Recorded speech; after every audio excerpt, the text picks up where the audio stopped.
Gold trusted gold buyers మీరు తాకట్టు పెట్టిన బంగారాన్ని విడిపించి ఈ రోజు ఉన్న మార్కెట్ ధరకు కొనబడును. నమస్తే, welcome to I dream social spotlight with కవిత.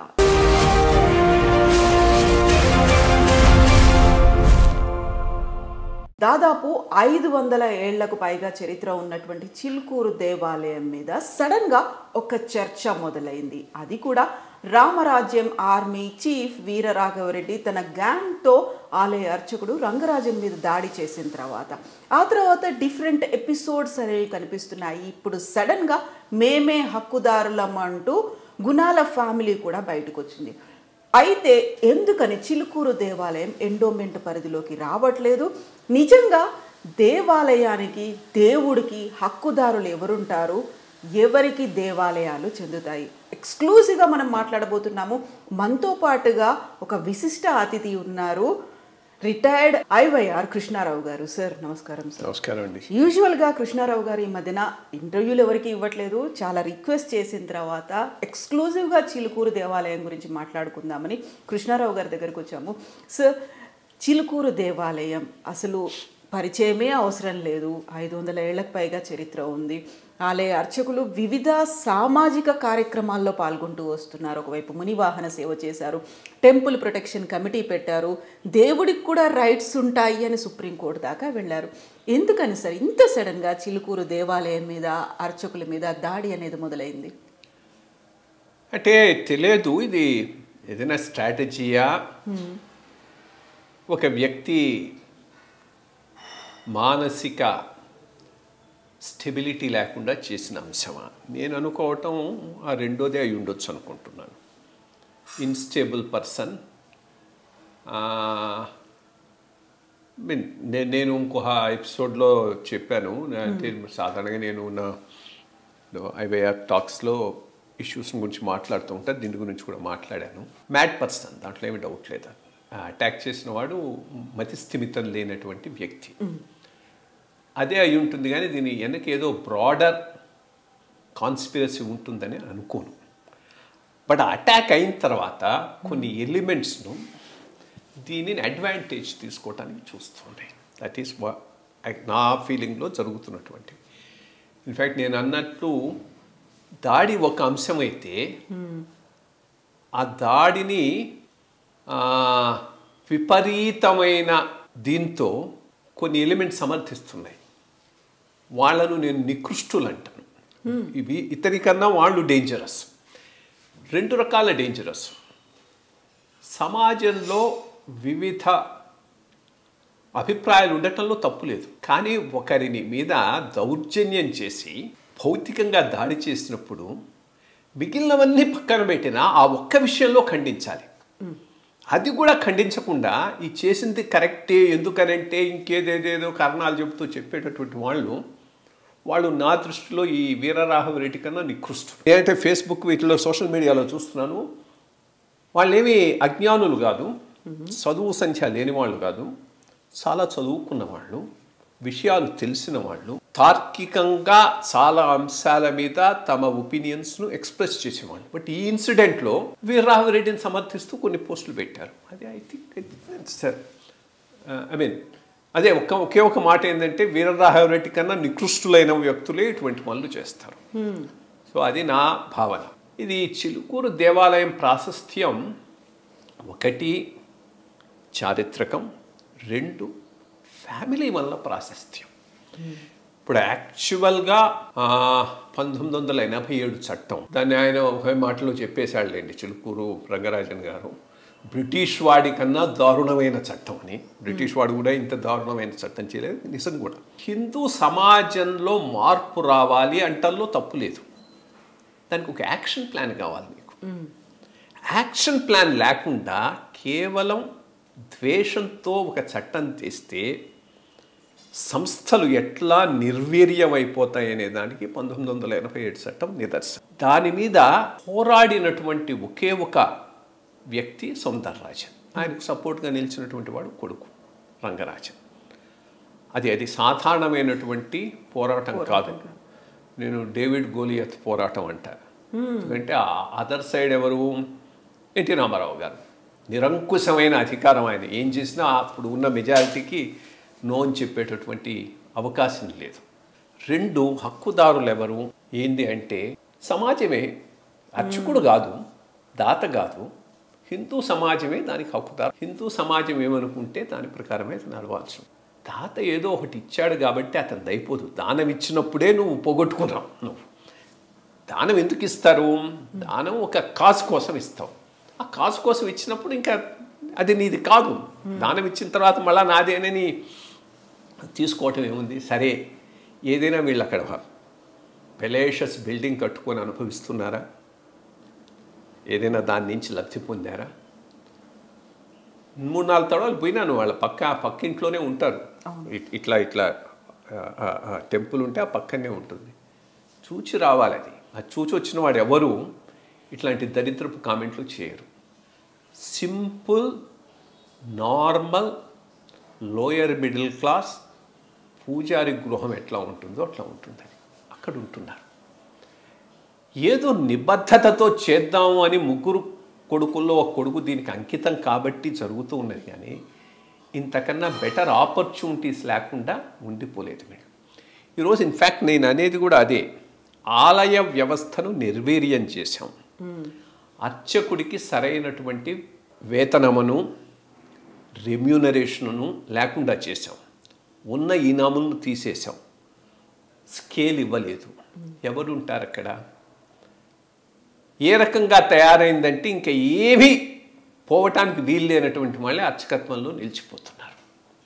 అది డేంజరస్. ఇప్పుడు అందుకనే అర్చకులలో ఒక లెవెల్ ఆఫ్ అండర్స్టాండింగ్, ఇంటలెక్ట్ ఉన్నటువంటి వాళ్ళు తక్కువైపోయినారు. అది ఉన్నటువంటి వాళ్ళు రంగరాజన్. ఎందుకంటే వీళ్ళు స్వచ్ఛందంగా ఉన్నారు కాబట్టి, కాస్త higher level of thinking, intellectual ఉన్నటువంటి వాళ్ళు ఉన్నారు కాబట్టి ఈ టెంపుల్ ఇంకో రకంగా నడపగలుగుతున్నారు. హిందూ ధర్మానికి ఒక ఆయువుపుట్టుగా తీసుకుపోతున్నారు. ఒక ఆల్టర్నేటివ్ సిస్టమ్ను మనకు చూపెట్టగలుగుతున్నారు. ఈరోజు ప్రభుత్వ పరిధిలో, ఎగ్జిక్యూటివ్ ఆఫీసర్ కార్యనిర్వహణాధికారుల పరిధిలో నడుస్తున్నటువంటి టెంపుల్స్ ఏవి సరిగ్గా రన్ కావటం. అవినీతి ఎక్కువ. ఈ ప్రభుత్వ అధికారులకు ఆలయ ఆచార వ్యవహారాలు తెలియవు. విపరీతమైన అహంభావము, ప్రిజుడిసెస్, వీళ్ళతో ఎగలేకపోతున్నారు పూజారులు. రెండో సైడు ప్రభుత్వం వేసేటటువంటి ఆలయ కమిటీలు, లోకల్గా ఉన్న పెద్ద రౌడీ, పెద్ద యూస్లెస్ ఫెలో వాళ్ళందరూ దాంట్లో ఉంటారు. ఎందుకంటే రాజకీయంగా నడుస్తుంటారు. వీళ్ళందరితో చేసుకుంటూ ఆలయాన్ని నడపటం అనేటటువంటి సాధారణమైనటువంటి విషయం కాదు. ఆ 2 లేకుండా చేసుకున్నారు వీళ్ళు. ఉండి తీసేయటంతో ఎగ్జిక్యూటివ్ ఆఫీసర్ నియంత్రణ లేదు, దీనికి ఒక రాజకీయమైన కమిటీ లేదు. అందుకనే ఒక పద్ధతి ప్రకారం దాన్ని నడుపుకొని తీసుకుపోగలుగుతున్నారు. అంత చక్కగా ఒక ఆల్టర్నేటివ్ చూపెట్టినటువంటి ఫ్యామిలీని చక్కగా రన్ చేయటం. రెండోది లిబరల్ మైండెడ్ పీపుల్. మునివాహన సేవ ఇది చేయటం అంటే చాలా అంశాల్లో వాళ్ళతో నేను ఇంటరాక్ట్ అయినాను. అందుకని అంటే వారసత్వ హక్కులు, హెరిడిటరీ రైట్స్ తిరుమల తిరుపతి దేవస్థానంలో ఉన్న అర్చకులకు కూడా ఉండాలి అనే పాయింట్ మీద ఫైట్ చేస్తున్నప్పుడే సౌందరరాజన్ నాతో అన్నాడు 2-3 సార్లు, ఎట్లాంటి వాళ్ళండి వీళ్ళు, వీళ్ళ కోసం మనం ఇంత చేయాలా, వీళ్ళు దే డోంట్ డిజర్వ్ ఇట్ అని. But as a principle fight చేస్తున్నాం కానీ అక్కడ ఉన్న వాళ్ళు అంతా డిజర్వింగ్ పీపుల్ కాదు. అది ఆయన individual opinion which I agree with him absolutely. Because ఒక పాయింట్ మీద ఫైటింగే కానీ ఆ నలుగురు డిజర్వింగ్ అనే విషయం మీద క్వశ్చన్ మార్క్ ఆయనకు ఉండింది, నాకు ఉంటుంది. రెండోది మొన్న నాతో ఆయన రంగరాజన్ గారితో చేసిన చర్చలోనే ఒక అంశం వస్తే చాలా చక్కగా చెప్పాడు. ఇప్పుడు కుమరవల్లి మల్లన్న టెంపుల్, కుమరవల్లి మల్లన్న టెంపుల్కు ఒక ప్రత్యేకమైన ఆచార వ్యవహారము చేసే విధానము ఉంది. ఒక ఈవో పోయి దాంట్లో ఇంటర్ఫియర్ గాను ప్రయత్నించాడు, దాన్ని నేను వారించానన్నాడు, విచ్ ఇస్ కరెక్ట్. చారిత్రకంగా మనకు వచ్చినటువంటి వారసత్వాలు ఈ దేవాలయాలు. ఏ దేవాలయంలో ఏ రకమైనటువంటి సంప్రదాయం ఉంటే అదే కొనసాగించాలి. అది వైదికం కాకపోయినా ఈయన వైదికం కోసంగా ప్రచారం చేయటం లేదు. ఆ అవైదికమైనటువంటి ఆచార వ్యవహారం ఆ టెంపుల్కి యూనిక్ కాబట్టి అదే కంటిన్యూ కావాలని మాట్లాడే వ్యక్తి రంగరాజన్. సో అది అది అది ఎప్పుడు వస్తుంది నీకు ఓవరాల్ ఇష్యూ మీద ఒక చక్కటి అవగాహన ఉన్నప్పుడే వస్తుంది. సోషల్ ఇవిల్స్ అయినవి లైక్ జంతు బలులు, దేవదాసి సిస్టము, వీటికి తాగులేదు. బట్ అదర్ దాన్ దట్ యునిక్గా ఏదైనా టెంపుల్లో ఏ ఆచార వ్యవహారం జరుగుతూ ఉంటే అదే కొనసాగాలి అనేది ఆయన దృఢమైన అభిమతం. ఇంత liberal minded, open minded, Hindu సమాజం మీద అవగాహన ఉన్న వ్యక్తి, ఆచార వ్యవహారాల మీద అవగాహన ఉన్నటువంటి వ్యక్తి, ఆలయం కేంద్రంగా హిందూ సమాజం బలపడాలన్నా వ్యాప్తి చెందాలన్నా ఎటువంటి విధానం ఉండాలి అనే దానికి ఒక మార్గం చూపినటువంటి ఫ్యామిలీ. దానిని ముందుకు తీసుకుపోవాల్సిన అవసరం ఉంది. వాళ్ళ మీద మేము హిందూ వాదులం అంటూ దాడులు చేసేవాళ్ళు ఒకటి పిచ్చివాడైనా ఉండాలి, పర్వర్ట్ అయినా ఉండాలి, దీనిని మించిన డిజైన్ ఏదైనా ఉండేనా. సార్, ఇప్పుడు ఎవరైతే రంగరాజన్ గారి మీద దాడి చేసినటువంటి వీరరాఘవరెడ్డి ఆ టైంలో ఒక వీడియో రిలీజ్ చేసిన దాంట్లో ఉన్నటువంటి మాటల్ని బట్టి చూస్తే ఇతర మతాల వాళ్ళే హిందూ మతం మీద దాడులు చేస్తున్నప్పుడు మీరు ఒక పూజారి అయ్యి ఉండి ఇతర మతాలకి సంబంధించి ఆ కార్యక్రమాలకి ఎందుకు వెళ్తారు, దీంతో పాటుగా ముస్లిం ఫ్యామిలీలకు కూడా మీరు హెల్ప్ చేస్తున్నారని ఒక స్టోరీని నేను కవర్ చేశాను సార్. రంగరాజన్ గారికి సంబంధించి రంజాన్ మాసంలో ఒక ముస్లిం ఫ్యామిలీకి వాళ్ళ ఇంట్లో ఉన్న ఒక ఎద్దు ఎలక్ట్రిక్యూట్ అయి చనిపోతే తన గోశాలలో ఉన్నటువంటి ఆ ఎద్దుని వాళ్ళకి ఇచ్చారు, వాళ్ళ కుటుంబ అవసరాల కోసం, జీవనోపాధి కోసం. దాన్ని కోట్ చేస్తూ అలాంటి ఫ్యామిలీలకి లేకుంటే వాళ్ళకి మీరు హెల్ప్ చేయాల్సినటువంటి అవసరం ఏముంది అని. పూజారులు అనేవాళ్ళు కేవలం అక్కడ ఉన్నటువంటి గుడిలో లేకుంటే దేవుడికో సేవ చేసుకుంటూ ఉండాలి తప్ప ఇతర కార్యక్రమాలు దేంట్లోనూ పార్టిసిపేట్ చేయొద్దా సార్? మానవత్వం అనేది ఒకటి ఉంటుంది. రెండు విషయాలు ఇక్కడ. వీరరాఘవరెడ్డికి కానీ ఇంకొక రెడ్డికి కానీ శర్మకి కానీ నాయుడుకి కానీ డిఫరెంట్ వ్యూ పాయింట్ ఉండటంలో తప్పు లేదు. దాన్ని నేనేమి కాదంటలేదు. అదే ఈ రంగరాజన్ గారి వ్యూ పాయింట్ కరెక్టా, వీరరాఘవరెడ్డి వ్యూ పాయింట్ కరెక్టా అనే దాంట్లోనికి నేను పోవటం లేదు. కానీ నీ వ్యూ పాయింట్ ఈయన మీద రుద్దటానికి భౌతికంగా దాడి చేస్తామంటే వాడు పిచ్చోడే కదా. ఇప్పుడు పాయింట్ ఈస్, నీకు ఒక వ్యూ పాయింట్ ఉంది, అర్చకుడిగా నువ్వు ఇతర మతాల వాళ్ళ జోలికి పోకూడదు, వాళ్ళకు సహాయం చేయకూడదు అని అనుకుంటున్నావు. సరే, అది కరెక్టా కాదా అనేది నేను చెప్పటం లేదు. బట్ అది ఒక వ్యూ పాయింట్. ఆయనకి ఇంకో వ్యూ పాయింట్ ఉంది, కాస్త మచ్ బ్రాడర్ వ్యూ పాయింట్. ఆ బ్రాడర్ వ్యూ పాయింట్లో కూడా తప్పు లేదు. ఎందుకనంటే ఆయనతో నేను చెప్పిన విషయంలో కూడా వాళ్ళు ఆ టెంపుల్ వరకు ముఠావాలీస్. ఇప్పుడు నైజాం టైంలో ముఠావాలి 1933లో ఇచ్చిన ఈనాం ఉన్నది. ఈనాం సిస్టమ్ అప్పట్లో వీటికి కూడా టెంపుల్స్ కూడా కొన్నిటికి అమలు చేసినట్టున్నారు. అదొక సింక్రటిక్ కల్చర్ ఒకటి ఉన్నది, మనం పూర్తిగా పక్కన పెట్టలేని సింక్రటిక్ కల్చరు దక్కన్లో ఉన్నది. అది కరెక్టా కాదా? కాదు. నా దృష్టిలో అది ఒక లెవెల్లో ఆగిపోయింది, ఇంకో సైడ్కి వచ్చేసింది. రజాకర్లు, నిజాము టువర్డ్స్ ది ఎండ్ చాలా మారిపోయినారు. సో ఈ పరిస్థితిలో ఆ సింక్రటిక్ కల్చర్ ఎక్కడ ఆగిపోయింది, దాన్ని మళ్ళీ రివైవ్ చేయాలంటే వాళ్ళు కూడా అంత లిబరల్గా ముందుకు వస్తున్నారా? సో ఇవన్నీ ఇష్యూస్, దీని మీద డిస్కషన్ జరగవచ్చు, తప్పులేదు. నేనేమి దీని మీద రంగరాజన్ గారి విధానం కరెక్ట్ అని కానీ, వీరరాఘవరెడ్డి కానీ ఇంకోటి విధానం తప్పని కానీ నేను అన్ను. దాని మీద డిస్కషన్ జరగవచ్చు, వ్యూ పాయింట్స్ ఎమర్జ్ కావచ్చు, ఏదో ఒక కాన్సెన్సస్ రావు. కానీ అది ఒకరి మీద దౌర్జన్యం చేయడానికి బేస్ కావటానికి వీలు లేదు. ఆ దౌర్జన్యాన్ని సమర్థిస్తున్నటువంటి వాళ్ళు తప్పకుండా నికృష్టులు. అది నా పాయింట్. సో ఇప్పుడు రామరాజ్యం ఆర్మీ ఇక్ష్వాకు వంశస్థులు ఎవరు, ఆ గోత్రం తెలుసా, ప్రవర తెలుసా, వచ్చిన వాళ్ళ భక్తులందరినీ అడుగుతున్నారా రామరాజ్యం కోసం మీ గుడిని మాకు రాసిచ్చేసేయండి, మీరు తప్పుకోండి, మేము చేపడతాము, ఇలాంటి వ్యాఖ్యలన్నింటినీ ఎట్లా చూస్తున్నారు సార్? రామరాజ్యం ఏంటి అసలు? చెప్పాను కదా, పిచ్చి పట్టిన వాడికి ఎట్లా డీల్ చేయాలి. ఇప్పుడు ఎగ్జాక్ట్లీ అదే పరిస్థితి. రామరాజ్యం లేదు, ఇక్ష్వాకు వంశము లేదు. అక్కడ బేసిక్గా ఉన్నది పిచ్చి పట్టిన ఉన్మాదం. ఒక మాటలో చెప్పాలంటే అది ఉన్మాది వ్యాఖ్యలే అవి. బట్ దానిని సమర్థిస్తున్న వాళ్ళను కూడా మనం ఒక కంట కనిపెడుతూ ఉండాలి. బికాస్ ఆ ఎలిమెంట్స్ ఈ ఎలిమెంట్ కన్నా డేంజరస్ ఎలిమెంట్స్ నా దృష్టిలో. సో మనం హిందుత్వం, హిందూ ధర్మం వీటన్నిటి గురించి మాట్లాడుకుంటున్నప్పుడు ఇంకొక విమర్శ కూడా వినిపిస్తుంది. సడన్గా వచ్చేటువంటి ఇంకొక వాదన కూడా, హిందుత్వంలో అస్పృశ్యత అనేది ఉంది, ఇప్పటికీ వివక్ష కొనసాగుతుంది, అంటరాని వాళ్ళు, దళితులు వీళ్ళందరినీ మీరు హక్కును చేర్చుకున్నారా అనే మాట. ఈ వాదనలన్నీ సడన్గా మళ్ళీ పాపపై పైన కనిపిస్తున్నాయి సార్. ఎటువంటి అజెండా ఉండాలి హిందుత్వాన్ని ముందుకు తీసుకుపోవాలంటే? గుడిని, అర్చకుణ్ణి కేంద్రంగా చేసుకొని హిందూ మత పరిరక్షణకు, వ్యాప్తికి ఒక కార్యాచరణ రూపొందించుకొని ముందుకు తీసుకుపోవాల్సిన అవసరం ఉంది. దానికి కేంద్రం బిందువైన అర్చకుణ్ణే ఒక వర్గ శత్రువుగా చూపెడుతూ ఉన్న వీళ్ళే బూర్జువా కాదు, వీళ్ళకేం వేల వేల ఎకరాలు లేవు,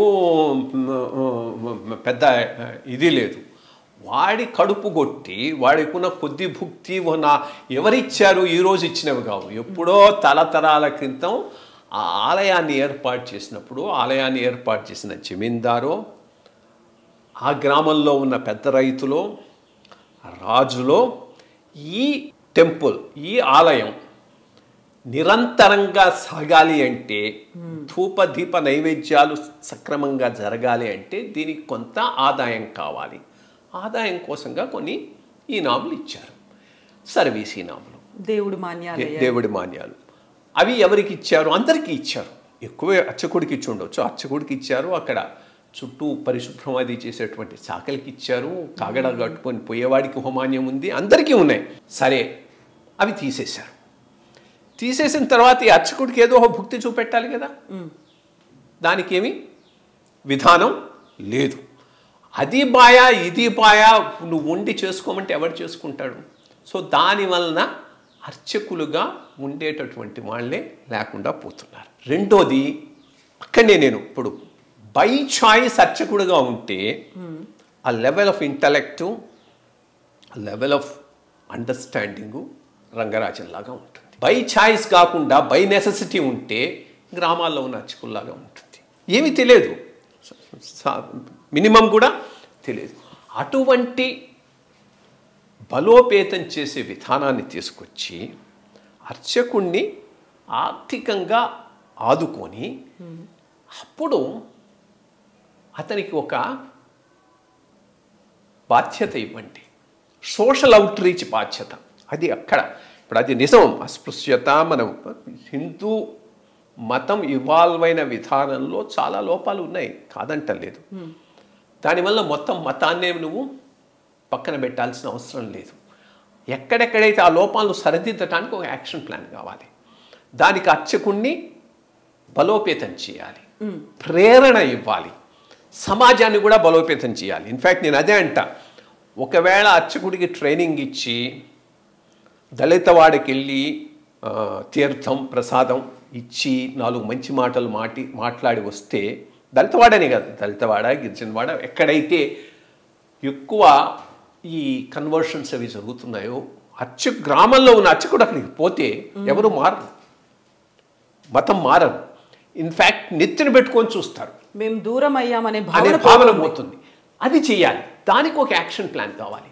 అది తయారు చేసుకునేటటువంటి విషను, ఆలోచన ఈ ప్రభుత్వాలకు లేవు. ఎందుకంటే బేసిక్గా ఇప్పుడు ఈ మొత్తం దేవాదాయ వ్యవస్థ అంతా ప్రభుత్వం కింద నడుస్తుంది కాబట్టి ప్రభుత్వానికి యాక్షన్ ప్లాన్ లేకపోతే ఏమీ జరగదు.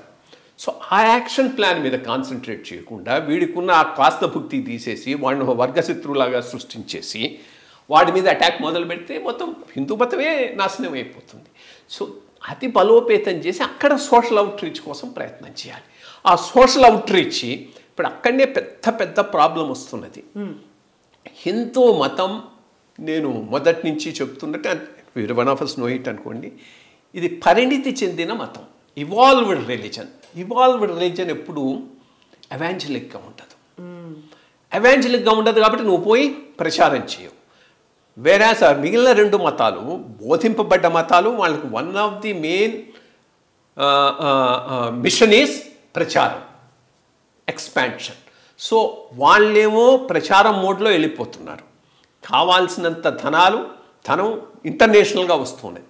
నువ్వా అర్చకుడిని గుడికి పరిమితం చేశావు.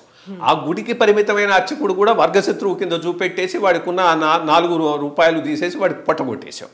కొట్టేసి హిందూ మతం కన్వర్షన్స్ జరిగిపోతున్నాయంటే జరుగుతాయి, జరగకుండా ఎక్కడికి పోతే దాన్ని అది ఎదిరించే సిస్టమ్ ఎక్కడ ఉన్నది, అది తయారు చేసుకోవాలి. దానికి ఈ అర్చకుడిని ఒక బేస్ కింద వాడుకోవాలి. వాడుకొని తీసుకుపోతే అప్పుడు తప్పకుండా నీకు గ్రామాల్లో కన్వర్షన్స్ జరగవండి.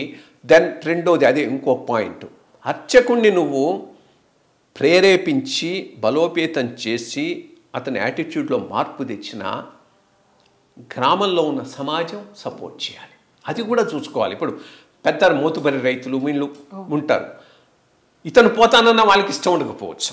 బికాస్ ఇవి ఓవర్ పీరియడ్ డెవలప్ అయిన ప్రిజుడిసెస్ కదా. సో వాళ్ళను కూడా అక్కడ ఈ మఠాధిపతులు పీఠాధిపతులు కూడా దీన్ని ఒక ప్రధానమైనటువంటి అజెండా కింద తీసుకొని చేయగలిగితే అప్పుడే హిందూ మతం నిలబడుతుంది. కానీ అర్చకుడిని వర్గశత్రువు కింద చూపెడుతూ వాడికున్న కాస్త ఆదాయాన్ని ఎట్లా కొట్టేద్దామని చూచి ఈ పనికి మాలిన ఎండోమెంట్ బ్యూరోక్రసీని పెంచి పోషించి వాళ్ళ ద్వారా ఏదో చేస్తామంటే మాత్రం హిందూ మతానికి ఏమీ జరగదు. మీరు ఇప్పుడు ఒక మాట అన్నారు సార్, రంగరాజన్ గారు బై చాయిస్ తీసుకున్నారు అనే మాట, ఎందుకని అన్నారు మీరు అది? అంటే ఇప్పుడు 3 కొడుకులు హైలీ ఎడ్యుకేటెడ్, అందరూ ఇంజనీరింగ్ చేసిన వాళ్ళు, ఇద్దరు already they are placed in different fields. ఈయన అన్న ఆయన తమ్ముడు ఆయన ఒకనేమో ఐఐటి నుంచి అయ్యి he's working in Bengaluru, second one is working somewhere with some multinational. ఈయన కూడా అదే సిస్టంలో వెళ్ళిపోయి ఉండొచ్చు. మీన్ నార్మల్గా అయితే అదే డెసిషన్ ఉండేది. బట్ తండ్రితో పాటు ఉన్నాడు, ఈ పోరాటంలో పాల్గొన్నాడు, దీనికి కమిట్ అయినాడు. అందుకని బై చాయిస్ వదిలేసుకొని ఇక్కడ ఉన్నాడు. అది నేను చెప్పింది. కాకపోతే సార్ ఇప్పుడు వస్తున్నటువంటి సరికొత్త వాదన, ఆ దేవాలయానికి అసలైనటువంటి హక్కుదారులం మేమే అనే మాట గుణాల ఫ్యామిలీ నుంచి వచ్చింది. ప్రెస్ మీట్స్ పెడుతున్నారు వాళ్ళు. ఆ దేవాలయం దేవుడు మాకే చెందుతాడు, వంశపారంపర్యంగా అనువంశికంగా మీది కాదు అనే మాట. ఈ వాదన ఎందుకని వచ్చింది సార్ ఇప్పుడు తెర మీద? ఫస్ట్ ఆఫ్ ఆల్ ఎవరో ఒక జమీందారు ఒక ఆలయానికి కొంత దానం ఇచ్చాడు, దానంతో అయిపోతుంది కదా. జమీందారు ఆ ఆలయం నాదేనని క్లెయిమ్ చేసుకోడు కదా. ఫస్ట్ పాయింట్ అది. నువ్వు దానం ఇచ్చినప్పుడే, దానం అంటే ఏంది, ఆపేక్ష లేకుండా ఇచ్చేదే దానం. వీళ్ళు ఇచ్చారో లేదో నాకు తెలియదు, ఆ రికార్డ్ నేను చూడలేదు, రికార్డ్ అది చూసుకోవాలి. ఇచ్చిన తర్వాత అది నీది ఎట్లా అవుతుంది, ఫస్ట్ పాయింట్. రెండోది అల్టిమేట్ ఆబ్జెక్టివ్ ఏంటి, దేవాలయం సరిగ్గా రన్ కావాలి, దాని ద్వారా మనం అనుకున్న ఇది సాధించబడాలి. దాంట్లో వీళ్ళు ఎక్కడైనా తప్పు చేస్తున్నారా, లేదు కదా. సక్రమంగా నడిపేటప్పుడు ఇంకా నీ హక్కే ఉంది అక్కడ. ఇప్పుడు అక్కడైనా వాళ్ళైనా కానీ ఏమీ పాలనా మండలి ఏమీ లేదు, అక్కడ ఉండి లేదు. అనువంశిక అర్చకత్వం అయితే వాళ్ళదే, దాన్ని ఎవడు కాదంటం లేదు. ఎప్పుడో వచ్చారు తమిళనాడు నుంచి, ఇక్కడ సెటిల్ అయినారు. అహోబిలం స్వాముల వారు ఉండి చేసుకోండి అంటే చేసుకున్నారు. మరి మల్లారెడ్డి 5 తరాల క్రితం ఇచ్చాడా, 10 తరాల క్రితం ఇచ్చాడా, ఈ మధ్య ఇచ్చాడా? ఇస్తే ఏమిచ్చాడు? టెంపుల్ ఇచ్చి ఉండడు, పక్కన ఏదైనా దానికి వసతుల కోసం ఏమైనా ఇచ్చారేమో అయి ఉంటుంది. దానివల్ల నువ్వు మొత్తం టెంపుల్ని ఎట్లా క్లెయిమ్ చేసుకుంటావు? పాయింట్, టెంపుల్ 500 సంవత్సరాల 400 సంవత్సరాల ఓల్డ్ కదా. మరి 400 సంవత్సరాల క్రితమే ఈయన పూర్వీకులు ఇచ్చారా? నాకు తెలియదు. ఆ క్వశ్చన్ మార్క్ ఫస్ట్ ఎవడైనా ఆన్సర్ చేయాల్సింది, ఆ క్వశ్చన్ మార్క్. 2, టెంపుల్ అప్పటి నుంచి ఉంటే దాని అభివృద్ధికి పక్కన కొంత భూమి ఏమైనా వీళ్ళు ఇచ్చారా? ఇస్తే వీళ్ళకు టెంపుల్ మీద అధికారం ఎట్లా వస్తుంది? వచ్చినా కానీ వెల్ రన్ ఇన్స్టిట్యూషన్లో ఈ అధికారం క్వశ్చన్ ఏమున్నది? ఇచ్చిన తర్వాత అది సరిగ్గా రన్ కావాలనేది ఆకాంక్ష. జరుగుతూ ఉన్నప్పుడు మళ్ళీ ఎందుకు వచ్చి లేనిపోని ఇవి పెట్టడం, అది I think it is uncalled for. ఏదైనా ఐ థింక్ అదంతా ఏదో కోర్టులో కొంత కేసు కూడా నడుస్తూ ఉంది.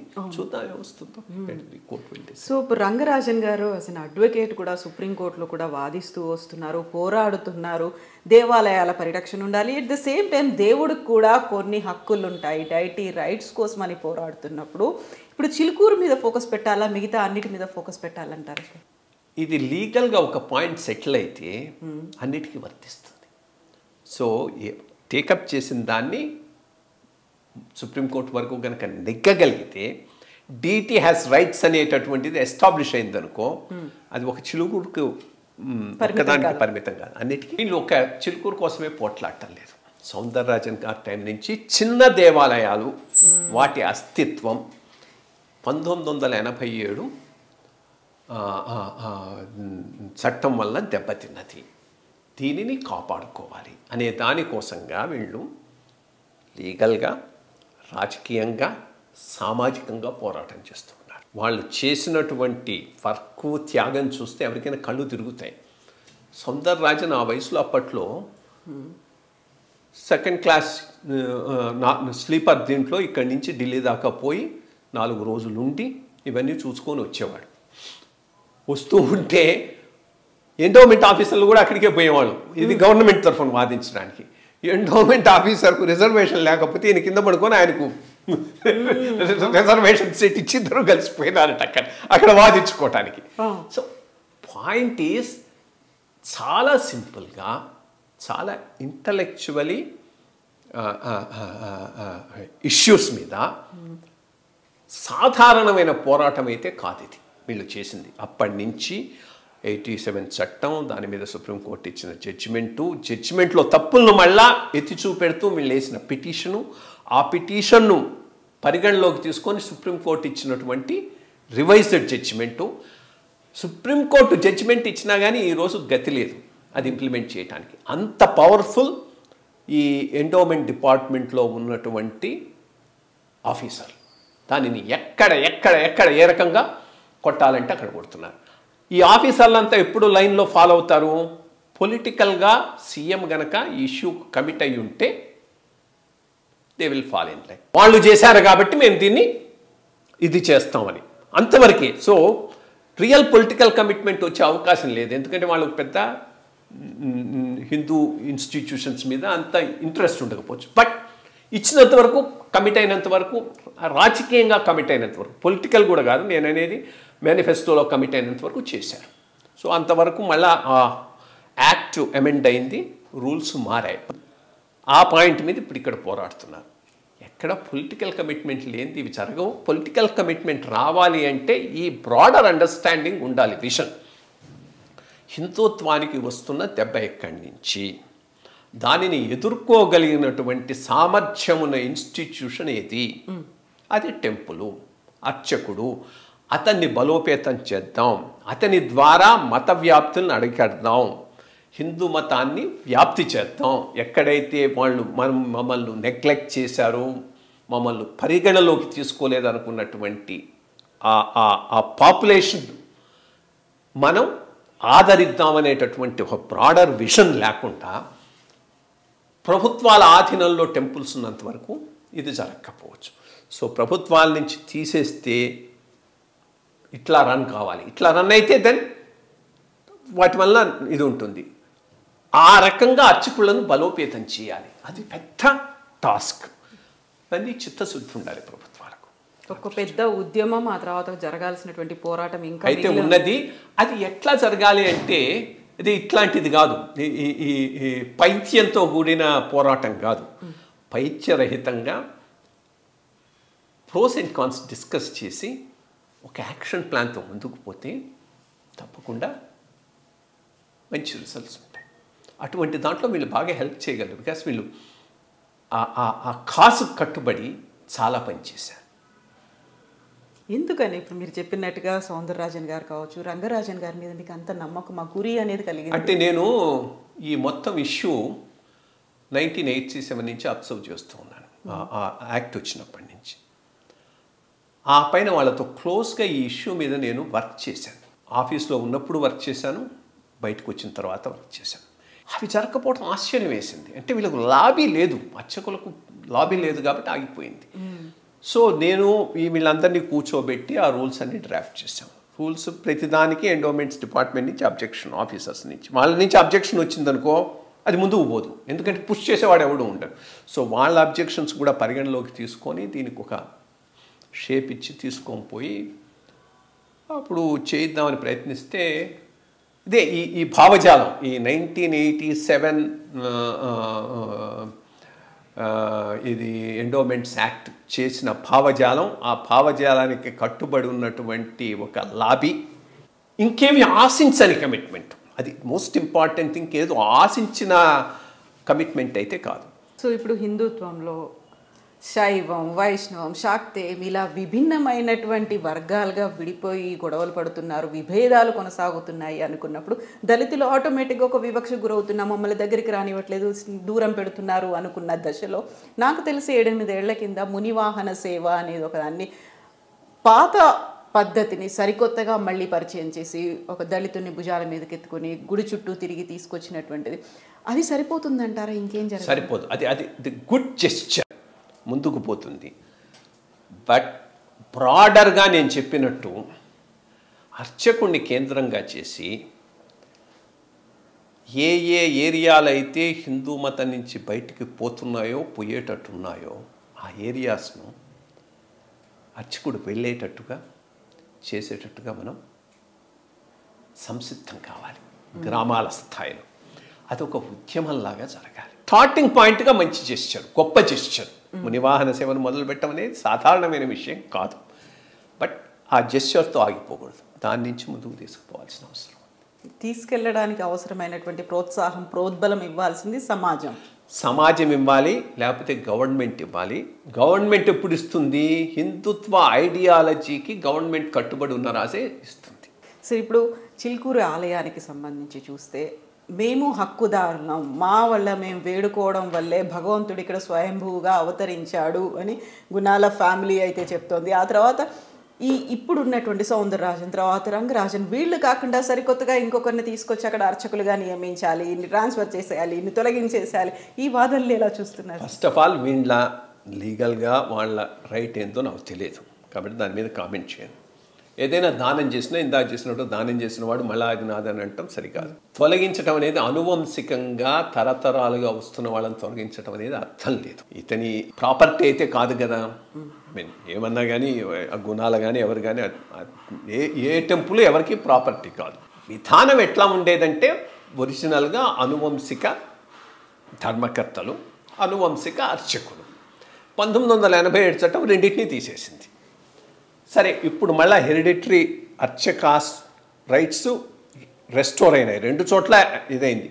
బట్ అనువంశిక ధర్మకర్తలు కూడా రెస్టోర్ అయినారని నాకు దాని మీద కొంత అవగాహన లేదు, చూసుకోవాలి. దాన్ని తర్వాత స్టడీ చేయండి, చెప్పలేము. అనువంశిక ఒకవేళ అనువంశిక ధర్మకర్తలు కనుక రెస్టోర్ అయి ఉంటే వాళ్ళు వచ్చేస్తారు. బట్ ధర్మకర్త అర్చకుడిని నియమించడు. పాయింట్ ధర్మకర్తే, అర్చకుడే, అనువంశపు అర్చకుడు అనువంశపు అర్చకుడే, అనువంశపు ధర్మకర్తే. సో ఇదేదో వాళ్ళ ప్రాపర్టీ అన్న రకంలో వాళ్ళు మాట్లాడటం మాత్రం సరికాదు. అది కరెక్ట్, లీగల్గా కరెక్ట్ కాదు, సమాజపరంగా కూడా కరెక్ట్ కాదు. దేవాలయాలు, దేవస్థానాలు, ట్రస్ట్ బోర్డులకి సంబంధించి గతంలో ఒక చర్చ అయ్యప్ప దేవాలయానికి సంబంధించి శబరిమలలో కనిపించింది, ఆ తర్వాత ట్రావెన్కోర్, ఇవన్నీ వచ్చాయి. ఇప్పుడు మళ్ళీ చిలుకూరుకు సంబంధించి దేశవ్యాప్తంగా ఒక ఉద్యమంలాగా రావాలి, దేవాలయ పరిరక్షణ జరగాలి, దేవుడికి కూడా హక్కులు ఉంటాయి అనే ఉద్యమాన్ని ముందుకు వెళ్ళాలి, దేవుడికి రైట్స్ ఉంటాయి అంటే ఏం జరగాలంటారు సార్? ప్రధానంగా ఇది దేశవ్యాప్తంగా జరగాల్సిన అవసరం కూడా లేదు, లోకల్గా జరిగితే చాలు. మన తెలంగాణ, మన ఆంధ్రాలో ఇది సపరేట్ ఉద్యమం కింద జరగాల్సిన అవసరం ఉంది. But at the same time రెండూ జరగాలి. ప్రభుత్వం నుంచి బయటికి రావాలి, బయటకు వచ్చిన తర్వాత వీటిని ఏ రకంగా నిర్వహించాలనే దాని మీద కూడా ఒక కార్యాచరణ రూపొందించుకుంటే తప్పకుండా ముందుకు పోవాలి. Thank you so much sir. ధన్యవాదాలు సార్. థ్యాంక్ యూ, మీ టైం మాకు ఇచ్చినందుకు. Thank you so much. నమస్కారం.